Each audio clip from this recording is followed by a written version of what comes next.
In the 19th century, the Industrial Revolution transformed the landscape of England.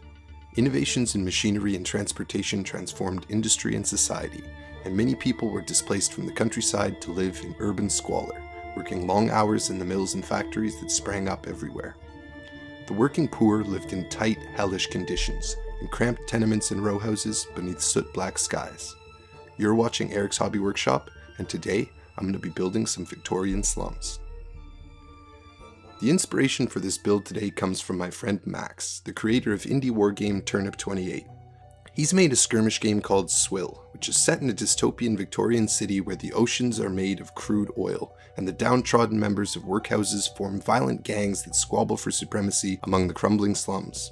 His vision for the setting is fantastical, borrowing imagery from German Expressionism and other sources. But it really got my imagination going, and I wanted to make something that I could play Swill on, but something that still has a grounding in real history as well. Sadly, when doing research for this project, I found that there wasn't much difference between a cartoonish dystopia and the real lives of the working poor of the 19th century. If you want to feel sad, go listen to some contemporary accounts of the conditions back then. Cholera, vermin, and overcrowding were rife, and life was nasty, brutish, and short.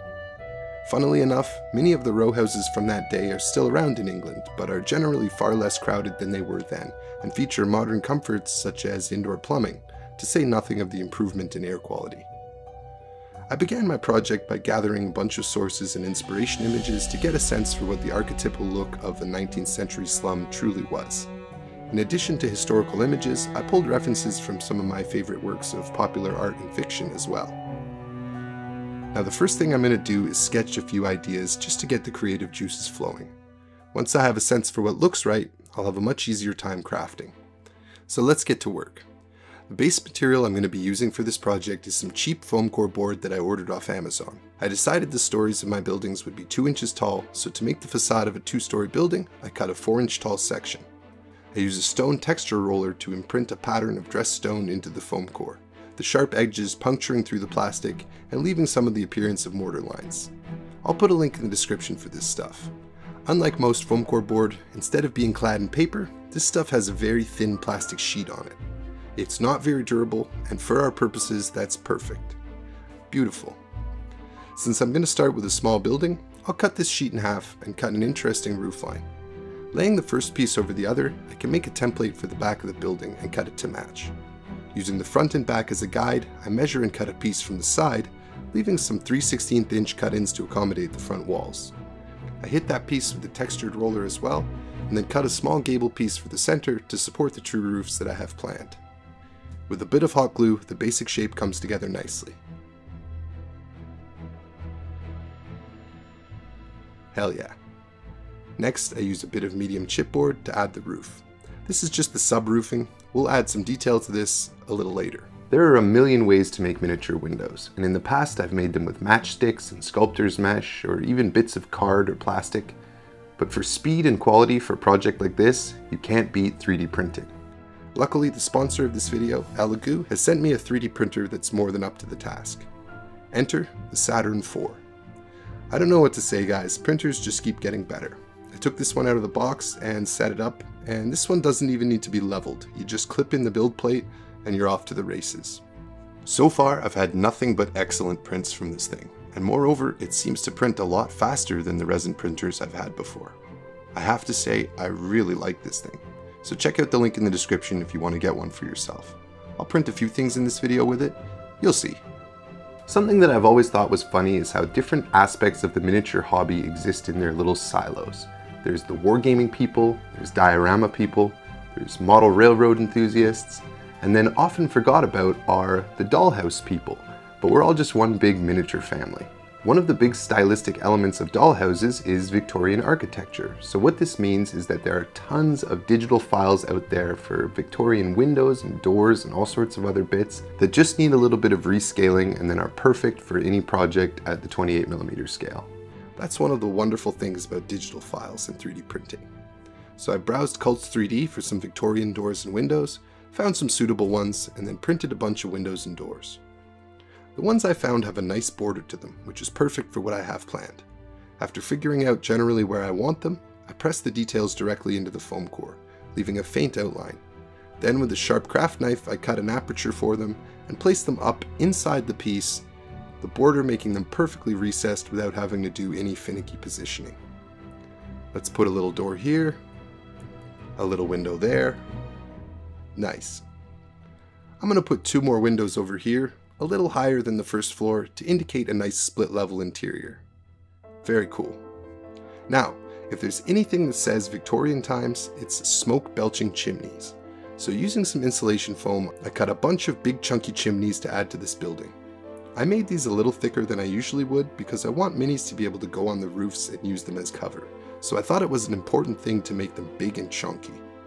I measured the height of the roof line and then cut into them at that height, shaving them thinner below the roof line so I can give them the look of being more integrated into the construction rather than just slapped onto the ends.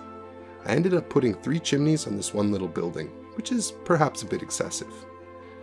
In the past, I've made miniature shingles with cardstock in what is a truly time-consuming process, but the results are solid, so I've stuck with it for a long time. But for this video, I wanted to try something different, so I made some roof tiles out of insulation foam. Using a hot wire cutter, I took a block of foam, then notched in some lines, using the guide to make them an even depth. Then, flipping the block around, I shaved this piece into rows of shingles. This makes a tedious process far, far faster, and the only immediately obvious downside I can see is, of course, durability. But I'm hoping I have a solution to that later in this video. With a boatload of these shingle strips cut, I start shingling the roof, overlapping rows and trying to give them a natural offset look. I work with hot glue, which dries really fast, allowing me to bang out this roof really quickly. With all the shingles laid down, I use a wire brush to score in some detail. So far, so good. It looks great, and it came together very quickly. To make the chimney match the rest of the stonework, I use a sharp knife, cutting in mortar lines at the same height as the surrounding bits. Now it's looking pretty good, and it's come together really quickly so far. But the foam core construction has left an unsightly seam on the sides, so I make a bit of trim with some medium chipboard and just cover that up. With some clever bevel cutting, I probably could have made a clean corner, but I think it'd be more trouble than it's worth, and this is an acceptable solution. As I mentioned before, I want minis to be able to go up on the rooftops of these buildings, and since the roof is too steep for a slope for a mini to stand on without sliding off, that means building a little platform. Using some coffee stir sticks, I cut some little planks, gluing them to matchsticks to hold them together. I then place this on the roof with one edge on the peak of the roof, and with a few more matches, I line up some posts to support the other part. I think this has a nice logical look to it, like the sort of rough carpentry that you might expect to see here. On the peak of the other roof, where no platform will be, I used some bits of card to create some tiles for the peak in the roof. The card will add some nice durability here as well. I suppose this is as good a time as any to reveal that I made a much bigger building using these same techniques, this time making a large structure of 4 identical row houses with an adjoining building forming a large corner. Due to circumstances completely out of my control relating to sabotage, inclement weather, and onerous government regulations, much of this footage was lost, so please subscribe to my Patreon to show some support. Absolutely shameless. Anyways, you can see I've made a sort of courtyard in the back here, with some low walls and a shed which I've clad with the same coffee stir sticks that I made the platform on the other side of the building of. I've deliberately made it a layout where a figure could conceivably climb onto the roof here as well. I figured a mini would wedge itself in between the chimneys here, but even so, it'd be more elegant if I made a nice walkway up here. I even made a little staircase as well. Perhaps the residents use this to hang laundry or to keep pigeons or something up here, I don't know, but it looks cool. Now you can see on the other side here it has the plain uniformity of row houses, the kind that are still relatively common all over the UK. This side of the roof needs shingles as well, so let's bang that out. As you can see, one of the challenges of crafting with such lightweight materials is that the building skitters away from me as I work, but that can't be helped, not at this stage at least. The chimneys on this building were made from 2 strips of foam, and you can see this unsightly seam. So while I was struggling to carve bricks into them in the round here, I had the notion to just chop them off and replace them, which makes the brick carving much easier, and it also gave me the opportunity to add some wooden pegs to the inside, which will make them far more durable than the foam alone. Some bits of card on the peak of the roof, this time meeting in the center, and I decided I was ready to prime these things. So, as I mentioned before, the foam shingles suffer from a bit of a durability issue, but I'm hoping that the primer that I paint onto them now will provide that much needed durability. I took the buildings out to the garage, and with a large brush I applied some primer. It went on nicely enough, I suppose. I did accidentally knock off one of the windows though. Now back inside, with the primer dry, I realized to my embarrassment that I failed to detail a large portion of the back building here. But it's not too late. I added an interesting double door to this small middle section, making it feel like some sort of shed or garage. I cut a nice high hole for a small window over here as well. I decided to clad this building in some clapboard siding, which I accomplished with some strips of cereal box cardboard layered in overlapping layers. Rather than applying it straight to the structure, I made a sheet of it, then cut it to size. This saves a lot of time measuring and cutting. And once it's ready, I dry fit it in place, marking the edges, trim it to fit perfectly, and then glue it on. Very satisfying. I added some more windows and doors, and a few strips of wood for a bit more detail, then primed everything with some white primer. Now, we're ready to paint these bad boys. I came up with a new painting scheme for these buildings that I am tremendously proud of, and it only uses a few paints. First, I paint all the stone with a dark ochre color called Tundra Taupe from the Army Painter Fanatic range. The paint has really high pigmentation, so I was able to water it down quite a lot and still get a great depth of color while adding some natural variation.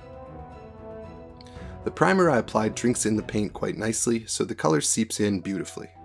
If you didn't know, I'm a member of the Army Painter Factory team, and I have a link for you lovely people down in the video description that'll give you 5% off Army Painter products in the website. If you become a patron of mine, you can get an exclusive link for an additional 5% off, which is 10% off. More you know. With the base color on there, I used some black paint to paint the roof tiles. Again, I watered this down substantially, which helps it to seep into all the nooks and crannies of the highly textured roof, and since I'll be applying more coats later, it's perfectly fine that it's not especially dark at this stage. More than anything, I just wanted to block in the colors and make sure I was on the right track, and I have to admit it's incredibly satisfying to see the colors start to go on after looking at all those pink shingles for a while.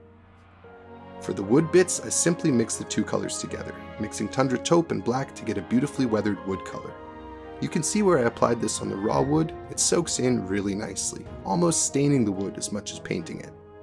In areas where the wood had some patches of glue on it, like on top of this flat shed area here, the effect is not as nice, but that's easily fixed by just adding a bit of opacity to it in future steps by putting on another layer of paint. I made a lighter mix of these two colors, and after a bit of sloppy brushwork on the doors and windows, I decided to paint this whole back building this color as well.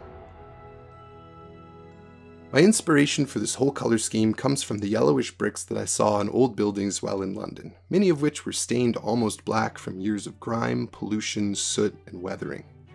A bit of research told me that this is called London stock brick, and the distinctive color is made from an admixture of chalk and something called Spanish, which is ash made from burnt waste and rubbish. These buildings have the look of dressed stone rather than brick, but I thought there was something quintessentially Victorian about the color palette of sooty black and dirty ochre, so I went with it anyways. Now with the base coats on, I used a flat square brush and a mix of black and taupe to make some darker bricks, some of which were nearly black, and with all manner of colors ranging to nearly the unmixed taupe shade. The beauty of using the flat brush is the ease with which you can make little rectangular brush strokes, again saving tons of time compared with how long it would take to pick out all the corners of individual bricks if you were using a round brush.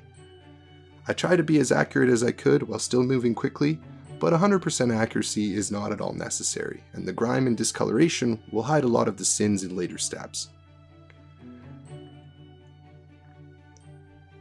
Now for the step that'll really crank up the realism. I make a mix of ready-made spackle compound and water, thinning it down to the consistency of something like melted ice cream.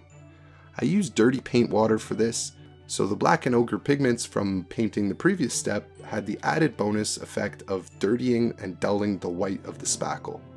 I brushed this mixture on generously to all of the areas of stonework, taking care to apply it into all the cracks between the blocks. At this stage you can't avoid getting some onto the roof tiles as well, but as I said, that'll be cleaned up in a future step and won't matter. When that mix is dry, it's left a chalky white layer on all the stone areas. So with a bit of wet sponge, I come back and drag it across the surfaces, taking care to remove some, but not all, of the spackle mix from the raised surfaces. I want to leave as much in the recesses as I can to give the appearance of mortar, and the remnants on the rest of the stone will give a dusty, chalky, desaturated look to the stonework as well. At this stage I had no idea if this would work or not, and when the piece is wet it's very difficult to gauge what it'll look like when it dries, so it's a bit of a leap of faith. I used some very thin black to clean up the areas on the roof where the spackle had overshot, in addition to adding some grime and contrast to the windows, the doors, the crevice around the chimney, and the lowest course of stones where I imagined grime from the street would splash up and discolor the stones even more. I added some vertical streaks, pushing and pulling the paint that's nearly thin enough to be just dirty water, trying to get a naturalistic appearance. When it was all dry, I was very pleasantly surprised with the results. I think it's an incredibly realistic effect, and I'm quite glad that it worked out so well. But we aren't done yet. Let's add some more bits of visual interest. One of the key things that makes the Victorian period look distinct from other eras is a skyline dominated by smokestacks as the Industrial Revolution transformed the landscape. Obviously, while making a bunch of small buildings, you can't have huge smokestacks, but you can do the next best thing and sort of evoke this feeling with an architectural element that a lot of chimneys had back in the day, and I'm talking of course about chimney pots. Chimney pots are long ceramic tubes that people would put on the end of their chimneys to increase the draft. These could be scratch built with pen lids or a bit of plastic tube, but I found some great files online and I decided to print some up instead. Now before doing so, I stretched them out vertically in my slicer to make them even taller. Once printed, I primed them black. Since these are made of a dirty terracotta, I dry brushed them with Tree Ancient, which is a reddish brown right over the black undercoat. With a bit of hot glue, I attached those into place. Finally, let's add a few posters to add a bit of detail. Max sent me some of the official Swill posters which have just the right vibe, so I'll print off a few of those, cut them to size, and simply paste them on with some matte Mod Podge. I do my best to post them straight. Obviously they don't need to be perfect, but one of my pet peeves is when miniature posters are pasted on deliberately 15 degrees or more off kilter. It's just too much for my tastes. It's very difficult to accidentally make something that crooked in real life. Now one final step before I show you the final product, we're going to need some citizens to inhabit this little slum. I got my hands on some of the first official minis for Swill, the Fishmongers Guild. These little guys are part fish, part Victorian toughs. They're all chain smoking, wearing poor boy hats and top hats, and they're really fun to paint up. I also painted up some normal citizens. These are foundry miniatures that I had lying around from the Wild West project I did last year. I actually thought they were too Victorian and not Wild Westy enough for my tastes at the time.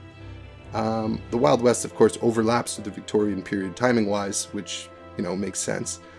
So it's really handy that I have them and they're perfect for this setting.